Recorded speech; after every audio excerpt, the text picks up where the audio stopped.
Welcome to My Childhood Stories. I'm Eleni. If you're back, great to see you. And if you're new, wonderful to meet you. Today's story is a long-time favorite and was so well received by people that it won a Caldecott Medal Award. This is an award that goes to distinguished American picture books for children. We'll discover how an African trickster god made it possible for the children of Earth to tell stories in this brightly illustrated picture book. Okay, you ready? Let's go!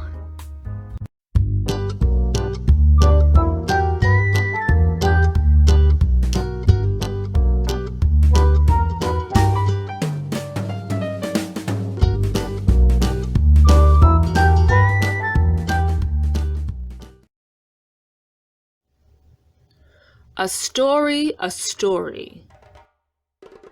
An African tale retold and illustrated by Gail E. Haley.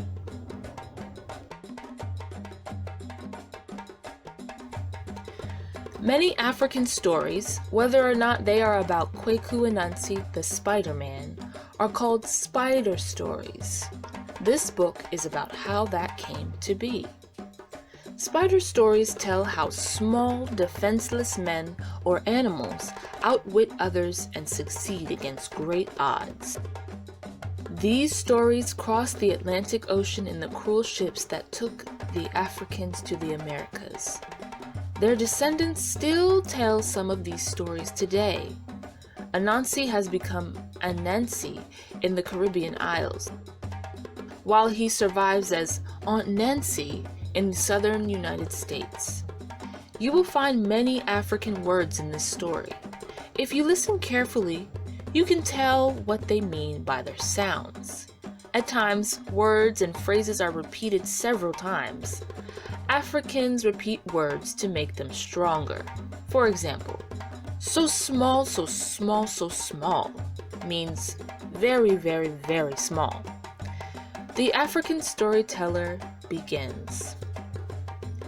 We do not really mean what we are about to say is true.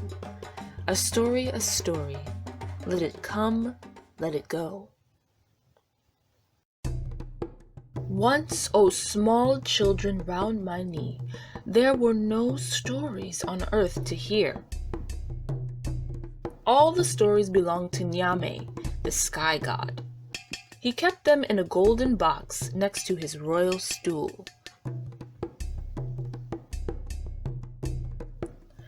Anansi, the Spider-Man, wanted to buy the sky god's stories, so he spun a web up to the sky.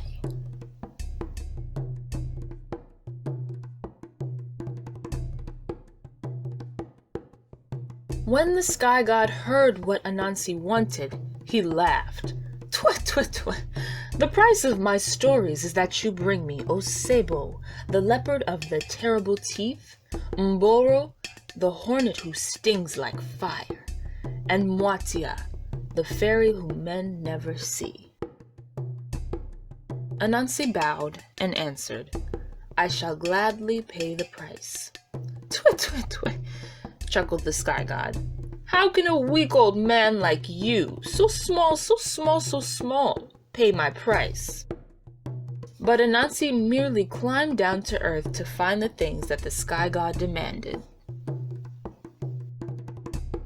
Anansi ran along the jungle path, yiridi, till he came to Osebo, the leopard of the terrible teeth. "Oho, Anansi," said the leopard, "you are just in time to be my lunch." Anansi replied, "As for that, what will happen will happen, but first, let us play the binding game." The leopard, who was fond of games, asked, "How is it played?" "With vine creepers," explained Anansi. "I will bind you by your foot and your foot. Then I will untie you, and you can tie me up." "Very well," growled the leopard, who planned to eat Anansi as soon as it was his turn to bind him. So Anansi tied the leopard by his foot, by his foot, by his foot, by his foot, with the vine creeper. Then he said, "Now, Osebo, you are ready to meet the sky god." And he hung the tied leopard in a tree in the jungle. Next, Anansi cut a frond from a banana tree and filled a calabash with water. He crept through the tall grasses, sora, sora, sora, till he came to the nest of Umboro, the hornets who sting like fire. Then he poured some of the water in the calabash over his head. The rest he emptied over the hornet's nest and cried, "It's raining, it's raining, it's raining! Should you not fly into my calabash so the rain will not tatter your wings?" Thank you, hummed the hornets, and they flew into the calabash. Foom! Anansi quickly stopped the mouth of the gourd. "Now, Mbora, you are ready to meet the sky god," said Anansi, and he hung the calabash full of hornets onto the tree next to the leopard. Anansi now carved a little wooden doll holding a bowl. He covered the doll from top to bottom with sticky latex gum. Then he filled the doll's bowl with pounded yams. He set the little doll at the foot of a flamboyant tree where fairies like to dance. Anansi tied one end of a vine around the doll's head, and holding the other end in his hand, he hid behind a bush.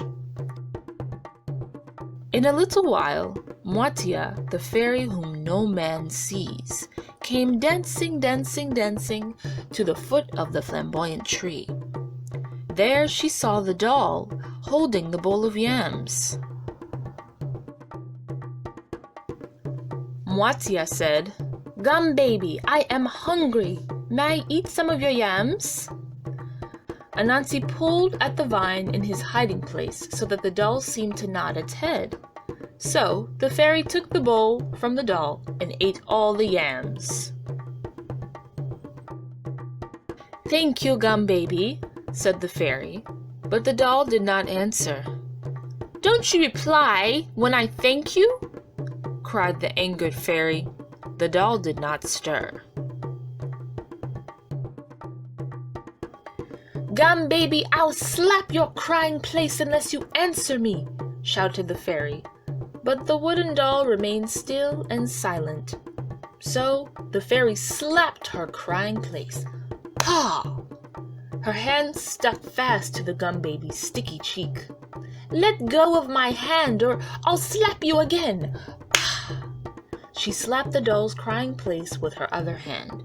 Now the fairy was stuck to the Gum baby with both hands, and she was furious. She pushed against the doll with her feet, and they also stuck fast. Now Anansi came out of hiding. "You are ready to meet the sky god, Mwatia." And he carried her to the tree where the leopard and the hornets were waiting. Anansi spun a web around Osebo, Mboro, and Mwatia. Then he spun a web to the sky. He pulled up his captives behind him and set them down at the feet of the sky god. "Oh, Nyame," said Anansi, bowing low. "Here is the price you ask for your stories. Osebo, the leopard of the terrible teeth. Mboro, the hornets who sting like fire. And Mwatia, the fairy whom men never see." Nyame, the sky god, called together all the nobles of his court and addressed them in a loud voice. "Little Anansi, the Spider-Man, has paid me the price I ask for my stories. Sing his praise, I command you." From this day and going on forever, proclaimed the sky god, my stories belong to Anansi and shall be called spider stories. Yay! Yay!